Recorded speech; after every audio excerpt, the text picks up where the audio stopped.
Turns out he's a major cinephile. They don't watch enough movies! It's a very simple formula! And here we go.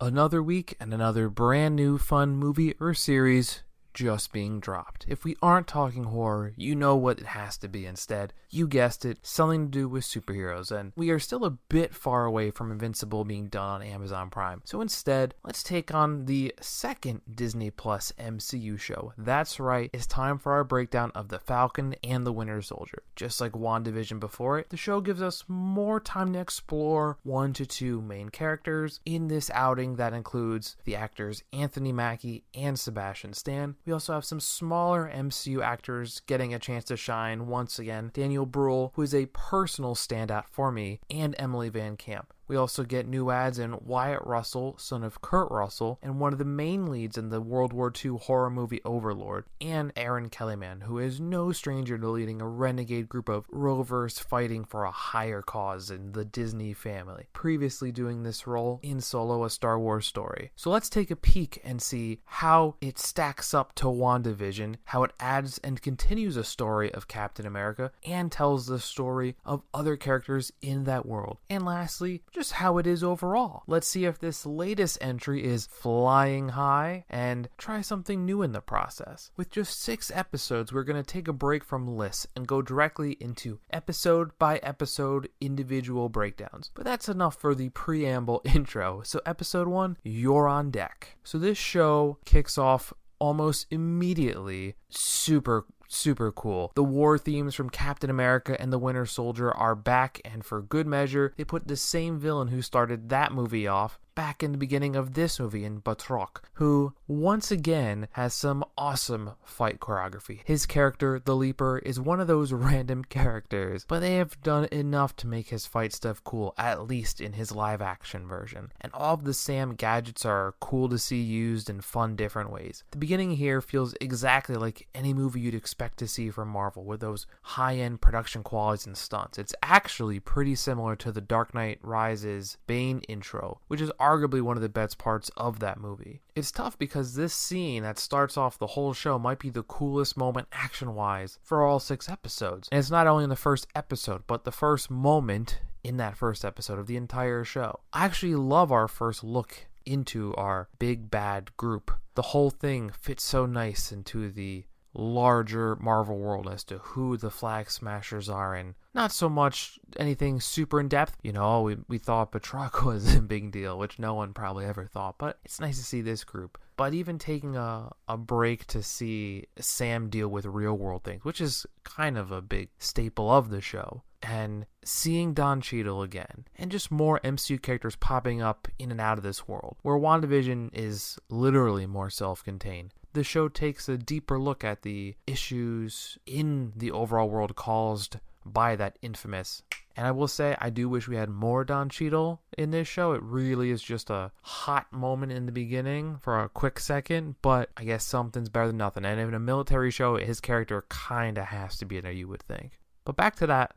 Sometimes it was shown as a joke in Spider-Man Far From Home, briefly shown in a more traumatic, terrifying way in WandaVision. No question, in this show, how messed up things are because of it. Like, it's some real ish, and thankfully this kind of leans into that awkwardness of the world trying to figure itself out after this crazy moment of who's in the world and who's out of the world and coming right back in. It's like a reverse Leftovers, if you will. Back to Don Cheadle though, and like I said, would have been nice to see him in the suit for a moment. I get it, they can't put everyone always, these aren't movies, these are TV shows. Would have been nice to see him suit up. And while he's great in this role, obviously the show is not the staple of that. It has to be, of course, Iron Man 2, 3, and some of the later adventures as well. Part of me will always wonder how Terrence Howard would have done in the suit, but then we would have never gotten Empire. Pros and cons. When you first do get to see Bucky, the show does a great action-packed, interesting way of showing not him how you would expect him to maybe have left off, but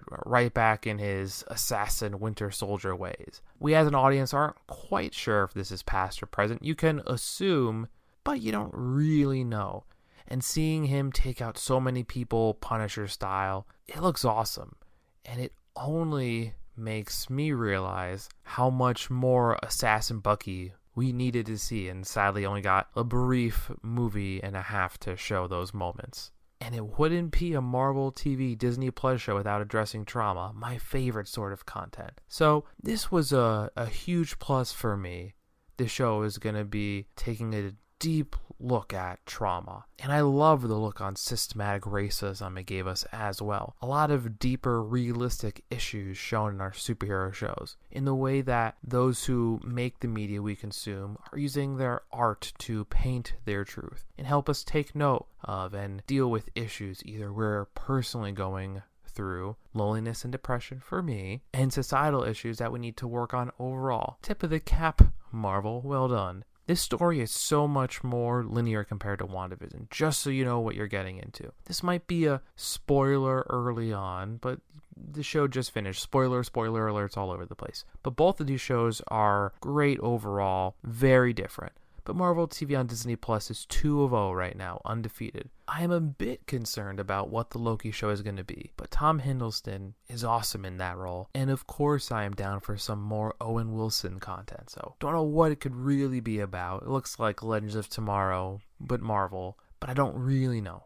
Optimistic, but curious nonetheless. I know we're just flying through things. We're almost done with episode 1 already. Emotionally unavailable Bucky, and seeing him try to date after being a true ladies man back in the day who could do this all day. So good. I'd say relatable, but I can't say I was ever capable of that much swag. Having any sort of setup for evil super soldiers is one of the best ties to the overall Captain America franchise, so it makes sense that would have something to do with the plot. And I'll say this, eventually we will have to move past that trope villain arc for super soldiers. You'd get to a point where maybe thought is now that it's Sam's Captain America, or super soldiers was really Steve's Captain America problem. Sam can deal with something that more hopefully ties into what his character and his version of the character is all about. Just throwing that out there. I kind of thought that one ahead, that you get to a point where super soldier villains gets a little stale. Haven't got there yet, but we're close. That is for sure. And you got to give it to the people who made this show. They knew what they were doing, but answering these questions that I'm sure people have always joked about asking on the internet of how superheroes make a living if they're not wealthy billionaire Bruce Wayne or Tony Stark. And it all ties in well, this question, to the fibers of this story. It grounds this show that exists in a world with wizards, thunder gods, and talking trees. Things like these are part of the reason my favorite superhero world franchise in the MCU, the one I started out with, wasn't Iron Man, it was actually Captain America's franchise. And I can't wait for that 4th movie that was just announced with the new Anthony Mackie Star-Spangled Man. Also, to the end of this episode, which I think was people probably cruising along, there's some fun action, there's some interesting character things here and there, but once that first episode ended, naming a new random white dude as Captain America, as if it is a job and not a person for the state to name, like an electoral position. It's a literal gut punch for us as viewers to see someone else with that shield who is not from the OG Team Cap. So much happened in this first episode, and if there were any detractors of WandaVision, which I'm definitely not one, did a whole episode on it a few back. If you haven't checked it out yet, highly recommend it. But if there were any people who were not about WandaVision from the get-go, this first episode, be it the beginning or the end of the episode, had to have hooked them immediately. Second episode, labeled the Star-Spangled Man, great episode for probably the best song in the original Phase 1 MCU. I know Thunderstruck is great, don't get me wrong, but that oldies, Captain America, I don't know all the lyrics, but the original song is a bop that I am all about. So having that even be listed as an episode title, very exciting. Like I said before, I happen to see Overlord kind of on a whim. You know me, look for a random spooky horror type thing and say, yeah, it's about time for a new one. Wyatt Russell, really good in Overlord, which was something I was not expecting. So I knew who he was a bit before seeing him in this. I can't start episode 2 without saying something positive about Wyatt Russell as an actor and that movie. That horror war story was way better than I expected, and he is joined by another Marvel alum, Agents of S.H.I.E.L.'s Inde Kostecker. You know, Fitz from Fitzsimmons. That show was so up and down, but overall, I liked it more than I was confused by it, so that's a plus. And that Ghost Rider arc, sheesh, am I right? So TikTok Nick at your service. So the best part of this episode, and it's probably a hot take, has to be that amazing modern marching band remake of Star Spangled Man. WandaVision was chock full of amazing music and songs. This show was a bit more standard Marvel on that fare. A few pop songs, a lot of orchestral stuff. But that song version slaps hard. They tried hard to put on the appearance. You should like John Walker as your new Captain America, being on Good Morning America or all that stuff. But I don't know who would have watched this. Even the first time through and early on, no one was like, yes, give me this version of Captain America. Because early on, you gotta know the issues that echo from the very first Captain America movie. Why Stanley Tucci, yes, he was in a Marvel movie, if you forgot so long ago, was right about not looking for the best soldier, but the best person with the best heart. Young Steve Rogers wasn't a soldier, but more times over they showed why he was the man to be the Star-Spangled Man. And that is part of why Captain America has a shield and not a sword. Yes, I'm very aware both of those words are government organizations in Marvel lore. I did it intentionally. I'm sure they did too. So besides that bombastic band beat, the parallels of the media tour are easily there between John and Steve. Although Steve punching Hitler many times over will always be a staple Marvel moment. As much fun as this scene and pep rally is, you know the whole time there's something wrong, from how into the whole thing he is and having our superheroes be celebrities. Arguably the only version of this is with Tony Stark, but he even kind of fell into it a bit. He was also a celebrity before he was Iron Man, so I mean, I guess you could say in the medical field, Doctor Strange was a celebrity of surgery too. But after we get past all the pageantry, Sam and Bucky watching the big media announcement that personifies us as viewers. They are the window to our soul watching this moment unfold. Like, who the heck is this guy? This is not America's ass after all. They knew what they were doing making this show and scene. It does take a bit to get our two leads together, but after their Civil War chemistry, it was great to see the pain and hurt Bucky feels and aggressively projects onto Sam, and the joke, vintage Marvel dialogue they have as well. Also, yes, Sebastian Stan has been great since his first stint in the franchise. If you want to see him in the show that seemingly has everyone in it too, I talk about it all the time, surprisingly. Once Upon a Time, he's the Mad Hatter. Pretty much everyone has been on that fairy tale lore, modern day Disney-fied retelling show at some point or another. Just another reason to watch it. That Jamie Dornan, who knows? This episode actually gives us another big action set piece. Not as cinematic and grand as the first episode, Falcon flying helicopter battle, but the truck top fights and throwing in Cap 2.0 and first seeing Lamar in action, the fighting choreography, and it's all intense and frenzied, and I mean, you know nothing is going to happen to anyone this early, but our first look at the series penned Big Bad, played by Erin Kellyman, who, while those solo ties are there, in that one she is a rebel fighter for truth and justice, where here it is, I guess, the same. Context just makes it seem worse this time around. For the most part, the bad characters are pretty easy to spot in the main Star Wars films. Marvel can at times be a bit more gray, or they just find a way to make you like Tom Hiddleston and now Daniel Bruhl, who we will get to later. This fight alone has your standard Marvel fare of action and quips, what you would expect from this or any MCU property. But they have some highlight moments, like Bucky catching the Cap shield again, this time almost sarcastically. And they try to do something, having John use a gun almost immediately. And look, we've seen old Cap use guns too, but the difference is while we as a viewer saw him shoot guns, we've never actually seen him kill anyone with one. His standard for visceral violence is not there, where even though he would be the one getting fatality'd, John Walker's Cap would totally Mortal Kombat some folks and revel in it a bit more, especially if it was for liberty and justice. Kinda peacemakery, at least what we think it'll be for John Cena's character in the Suicide Squad. Maybe not as goofy, but there's some parallels there between those two. If you did not like John Walker when they introduced him, which there is nothing inherently wrong with him when he is fighting or shown being nervous before taking up the mantle, but when he just asks Falcon to come on up and be by his side, like, whoa, we don't like that. That would be the final straw, if nothing else. And yes, this episode ends with even more entitlement of just getting the two members of Team Cap to be his lackeys, or that's sort of the goal after all, right? Get the squad back together, and he's Cap, so he gets the sidekicks, right? The nice thing this show does is it somehow balances a beat-em-up action story with so many personal and systematic issues. And none of that comes home more compared, especially to the narrative the story's going with, to Carl Lumbly's portraying of Isaiah Bradley, a character comic people may know, but the rest of us who get our superhero news from cartoons and movies, this was a new one I had to look up. And the source material is pretty close to what we get here. The first and closest thing to a black Captain America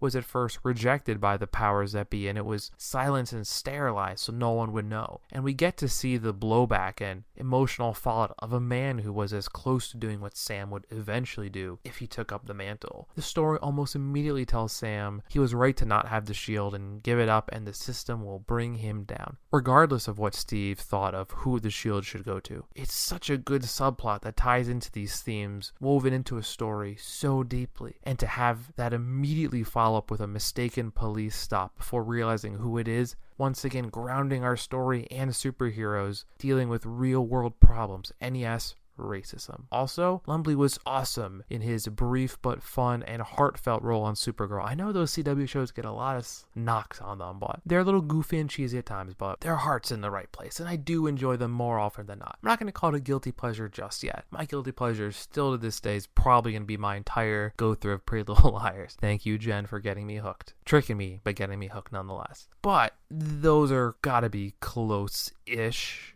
you would think, to guilty pleasures. Also, as we love therapy and grief on this podcast, that therapy scene and seeing Bucky question his self-worth and hope that someone who is at least gone from our story, no word on if we'll see Chris Evans back or not. He wasn't in this series.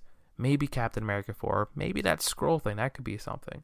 I don't know if they can afford him on Marvel TV. We'll see. But this guy who's gone from the seemingly thought hanging out on the moon or whatever moon stuff they talk about is, he's not there to save him.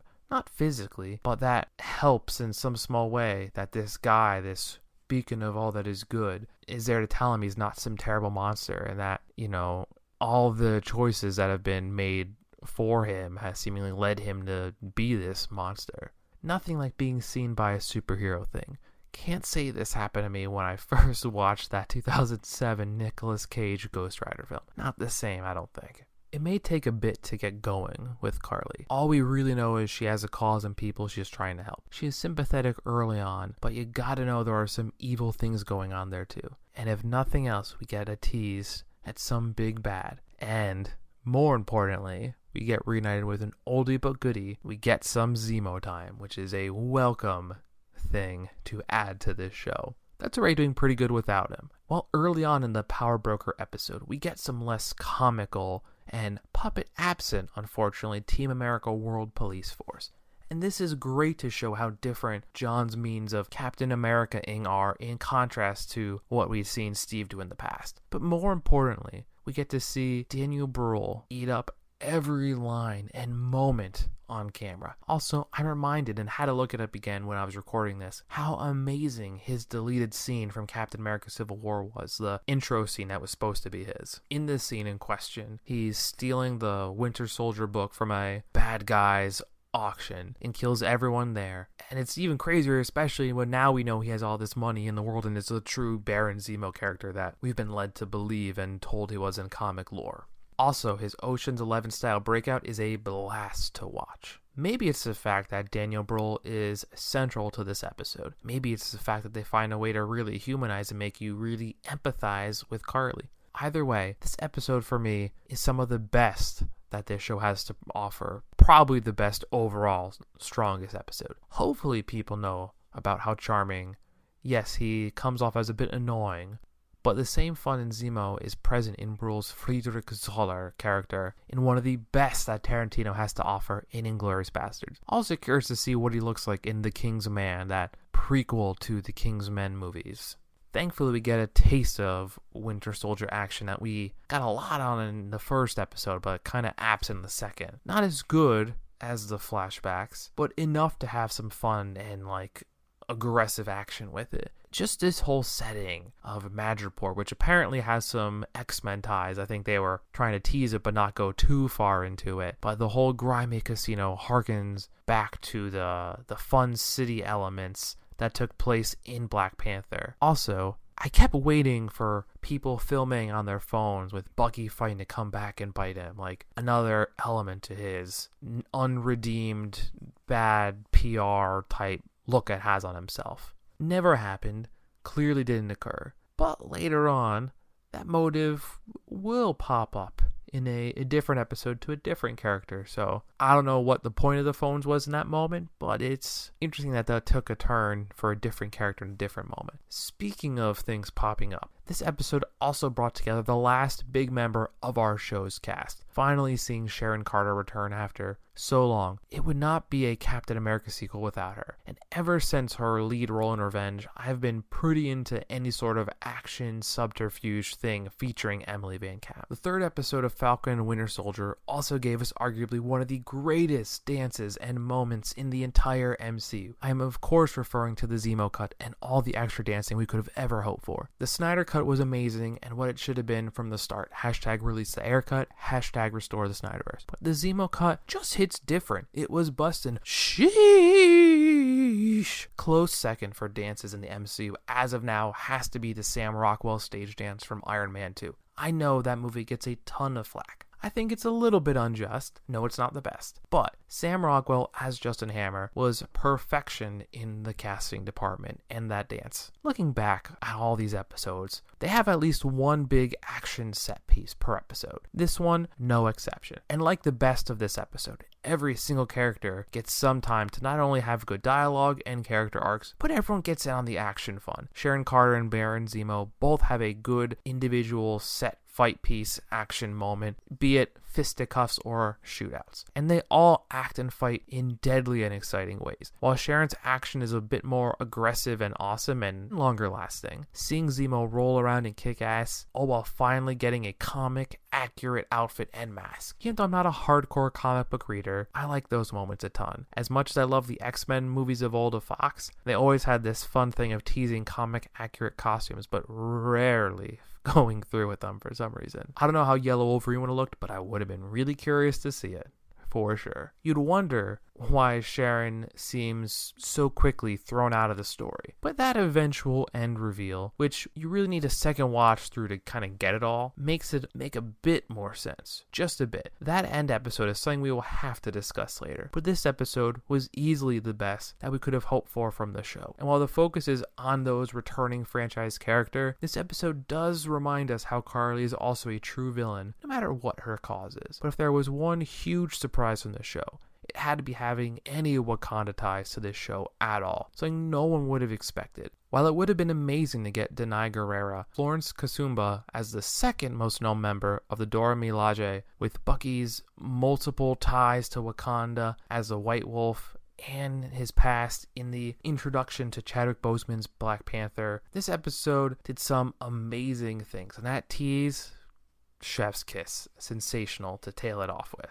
Episode 4, The Whole World is Watching, clearly kicks off showing that the more we have of seeing Bucky from Winter Soldier days to free and heroing, the better. That internal conflict is super interesting. Even getting a glimpse of Wakanda is always a good time. Those brief musical cues always mean something cool is coming. This episode may not have the fun coming out party for Zemo from the last episode, but even subtle small moments of him interacting with local kids in the area and being kind of conniving, or even just him antagonizing Sam and Bucky as they try to do what they're supposed to do, and he helps in some moments, but other moments you can tell he's a little self-serving. Who would have ever thought that those three would have had much chemistry and fun together as they do? Something from that first movie where we met Sam. He was counseling soldiers with their traumas in a group counseling session. Something that subtle is one of those things that initially sparks the friendship of Steve and Sam, besides running fast past each other.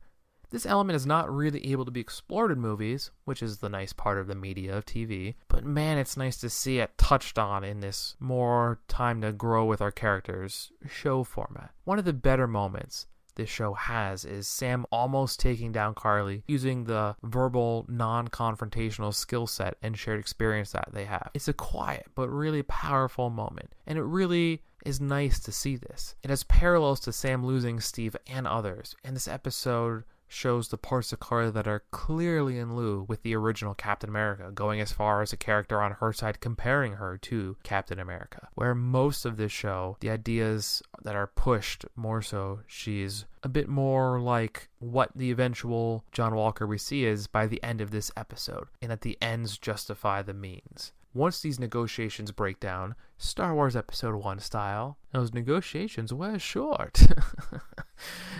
Zemo gets one more final exciting moment to shine, almost stopping the whole conflict himself, in a villainous way, but almost stopping the leader of the Flag Smashers and getting rid of almost all of the super soldier serum. He's a true hero of the story after all. Can't even say it without laughing. I know it's a joke, but this show, even with some less exciting action, is all the better for more Daniel Bruhl's Zemo. It may not have been the most exciting fight the franchise has ever shown, but seeing the Dora Milaje kick butt in a small-scale battle, the fight choreography in this scene might be the best of the whole show. And there's something fun about watching them destroy John Walker and knock him off his pedestal, even though this scene also gives us the sad moment of Bucky's Wakandan friend and person who helped him overcome his Winter Soldier programming. She casually and literally disarms him and throws him into a loop of sadness and heartbreak of a failsafe and some form of distrust of him. While we really don't get a ton of time with John Walker's Combat +1, I feel like we always knew Clay Bennett's character, Lamar Hoskins, was never going to make it through the whole show.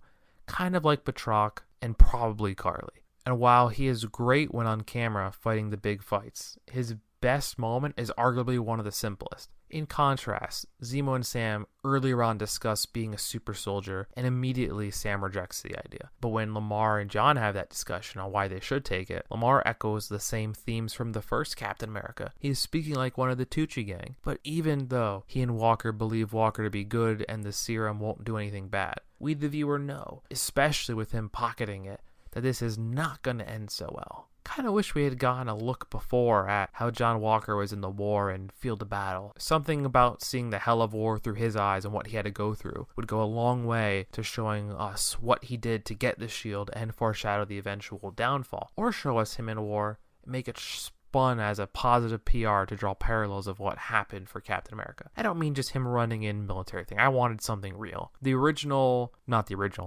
Punisher for me was the Thomas Jane one in 2004, not the Dolph Lundgren one. And in the director's cut of that, there's a scene that they never filmed, but they storyboarded and had the voice for it of seeing our character, the Punisher, pre-Punisher, in the war zone scene, kind of, I guess, like how they started the first Kingsman. And it would have been nice to see that then. Would have been nice to see that here. Just throwing that out there. More superhero, military type shows. And yes, that's a very good movie, and I like Thomas Jane a lot. Watch that movie. John Travolta's in it. You gotta like that, right? We all know we've seen Captain America with a gun. This show loves to show John Walker with a gun to really remind us that he is one bad dude we can't trust. And look, the thought is, the difference is Captain America has that level of maybe I don't want to violence with the gun today, or, ever, unless it's the last chance, where John Walker is more pew pew, bang bang. But when that Lamar death finally happens, there may have been a shred of John's not so bad, he's just misguided. But having that death come suddenly and accidentally, you know how that final straw is broken. That one moment of sanity and that little Jiminy Cricket on your shoulder, gone. And New Cap is going to do some crazy stuff for his vengeance. And that end is probably one of the best we could have hoped for. And seeing any Captain America and that shield be used so violently to kill someone, all in the public eye, it came back to bite him. All those cameras on Instagram, TikTok, Snapface, not so good. Like, it tarnishes that legacy of someone who didn't do the killing all the time. But now that shield is forever associated with it.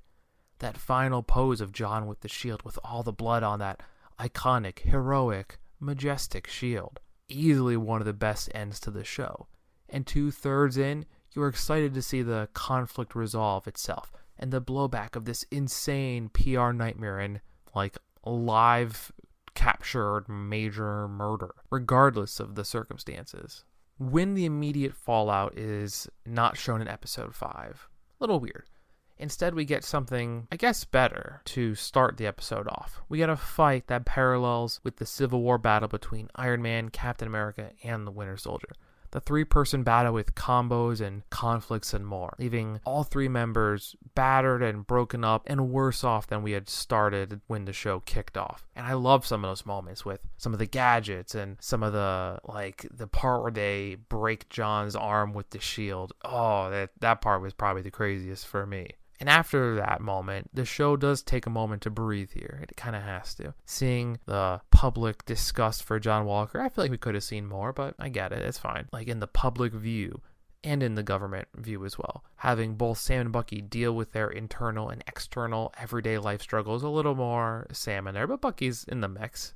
Something that's nice to see our heroes have real world issues. And that's a staple of this show, so you're not unexpecting of it. And that's something that, once again, we never could have seen with the majority of our main MCU heroes and in the film media. I feel like people forgot, speaking of abstract Marvel movies, the 2008 Hulk. I'm not saying it's the best MCU movie ever. I don't think you can. I also think it's the one that it will be the latest or never to exist on Disney+. But it's better than people think it is. But it has some really interesting ties. If we're talking about, the Captain America First Avenger parallels, that character, the bad guy in the Hulk, Tim Roth's character, has some pretty striking similar moments to John Walker, and that whole arc is kind of played out in that movie with his turn and the addiction of more super serum to stop the big lumbering monster and become the anti-Hulk abomination. This character is finally set to return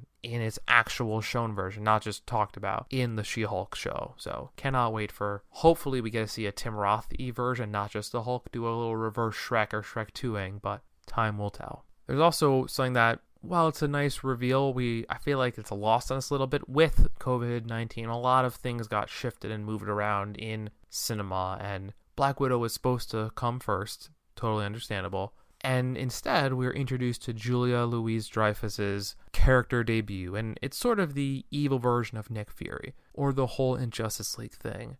Dark times now that we may never get that full Snyder Cut Justice League vision that we would have hoped for. Can't wait to see what this character's real debut does look like in the MCU movie cinema. I imagine her entrance with the shoes walking will become iconic in the future Phase 4 and beyond. That's why it started with her shoes, the sound, and then panned up to her character. Gotta imagine that will be some version of that shown in the Black Widow movie. I know Daniel Bruhl's Zemo is gone from the show for the most part at this point, but thinking of Julia Louis-Dreyfus' character, who's becomes Madame Hydra's, we've seen a few versions of this in the larger Marvel TV shows world, but that's kind of the character it's supposed to be. And the hope is that the Baron Zemo character that we've grown to love, who's a little more fun and charismatic too, will get to be on that Dark Avengers Thunderbolts team as a staple member. He's too much fun to leave in MCU limbo for much longer. He could easily become as likable as the next Loki.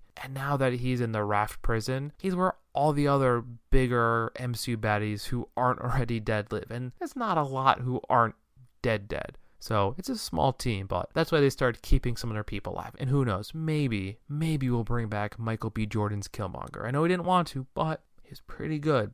I wouldn't hate that. I'm sure no one would hate that idea. I did expect when he got arrested to serve his time in Wakanda and not the government S.H.I.E.L.D. prison, the Raft, kind of what they were going to do in Black Panther to Andy Serkis's Ulysses Claw until he was dead. Like, that kind of felt like the plan, but somehow I feel like he got away a little bit being on the Raft, knowing that he's probably going to be back at some point or another. And even now, this show has to take a breather after all this action. It's a long breather gap in the show. It really does take a lot of time to slow down and do some more character development moments. And even though we only get so many moments with our heroes in their real lives, any moments in Louisiana with Sam, his sister, his boat, Bucky, and the whole community, those are some of the best moments on the show. I may be saying this phrase a lot. There's a lot of good moments, but they do some lovely humanizing in these scenes in this setting. And Bucky flirting with Sam's sister, one lovely fun storyline that thankfully gets a little more play as we go, but we need more of this ASAP. If nothing else, season 2 of the show or the movie needs to make it happen, because we like fun, flirty Bucky. And while we weren't going to get it with the bartender from the beginning, who we does see in the last episode too, I feel like we like Bucky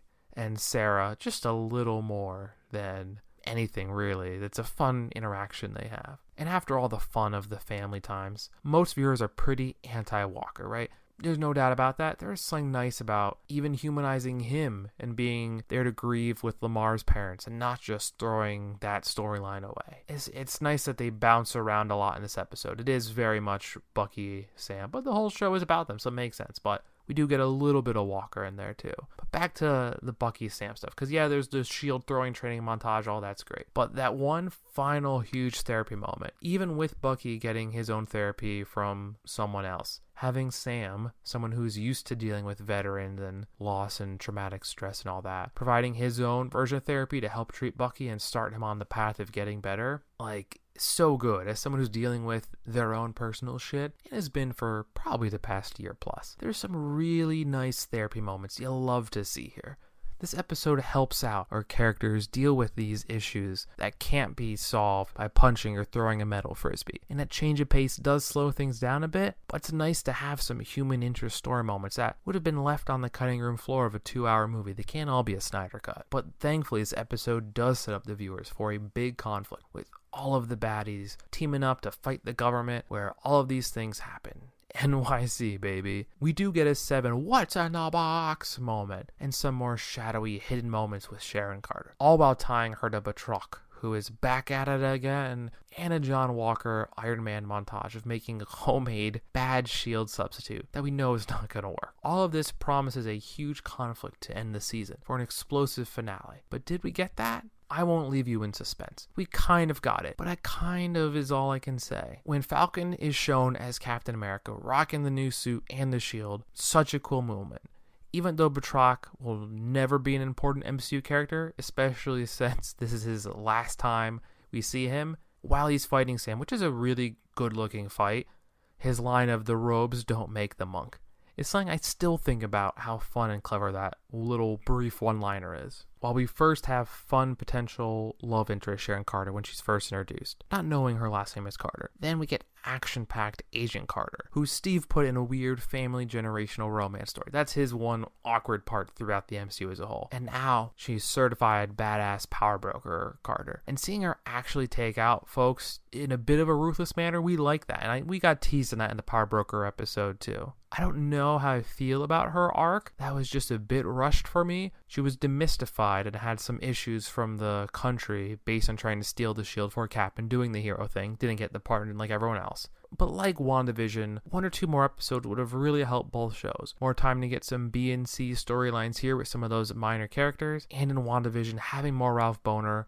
and those senior scratching moments would have been icing on the cake. What they had planned to have a little more happen in that basement. What could have been, I guess, right? Speaking of storylines with unresolved issues, John Walker was told, like, yo, you can't be Captain America anymore, and if you do, there'll be some consequences. But he did it anyway. And while you knew he was going to be a part of the final conflict with the remaining Flag Smashers and Carly, and that's fine, but he goes from antagonist to seemingly fine anti-hero bad boy. We will get to his true end, but no, these are the teasers and tastes of my issues with the final episode and arcs for some characters. Knowing it's a show, and there's more to happen and come though. Yes, Falcon in the costume, using his wings and the shield all at once. Those moments look and are amazing. It harkens back to the first episode. And I can't wait for all of that in cinema to happen, to be on the big screen, and to be in theaters, hopefully by that point. Hopefully by July. It just gives quite a few characters a disappointing or brief rap who aren't those main two. Yes, it finds some ways to try and redeem John Walker's new Captain America, having him try and save people instead of feeding his vengeance, which is good. I guess you're supposed to go from hating him for 4 episodes, and I don't hate him as much now, but he is not a new Avenger by any stretch. And the fact that they are so easily cool working with him in the end, I'm a bit surprised with Bucky and Sam in that moment. I might have softened on him a bit, but you're clearly supposed to. But somehow, I'm more Team Zemo than Team Walker, when one of those is clearly a bad guy, and one is kind of a bad guy.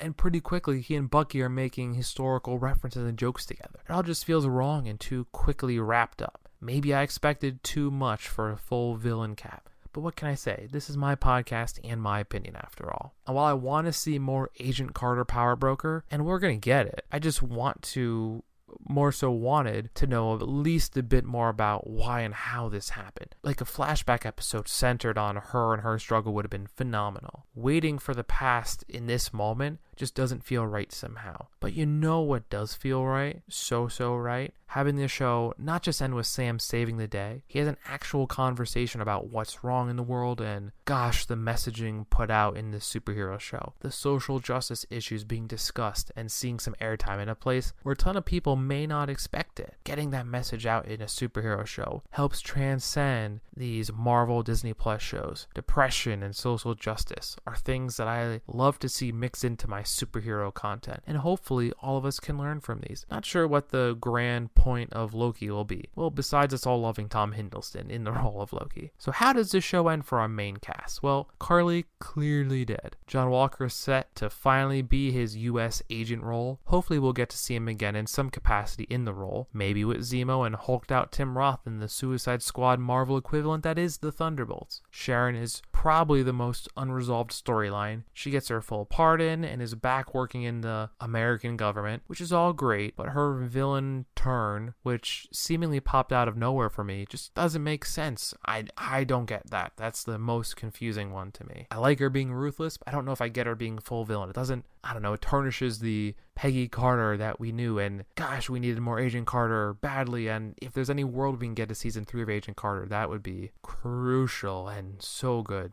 Still, I would still want it badly. But more importantly, I don't know what's more important than Agent Carter, but we have to move on to other characters, I guess. Having Bucky finally confess to the old man he befriended in the beginning and tell him that he did kill his son, inadvertently not his fault, but he did do it, and having him start to truly make amends feels like it's setting him on a right path and leaving him in a better place than when he started. He's not just avenging, which was a very fun play on words from Anthony Mackie talking to Sebastian Stan, but having him help people grieve and move on, and owning his mistakes and helping him grieve and eventually move on. And Sam, beside that, has some great moments. Not only getting some time with Isaiah Bradley, which not only having the dialogue, but having him have that remembrance moments and having his achievements listed in the US, so I guess we'll call it Superhero History Museum, right beside the Captain America display, forever enshrined and memorialized. There was something really heartwarming and strong having that moment with Sam and Isaiah. And there are a ton of emotional elements in this show, but this has to be the strongest of them all, if not one of the 2 or 3, but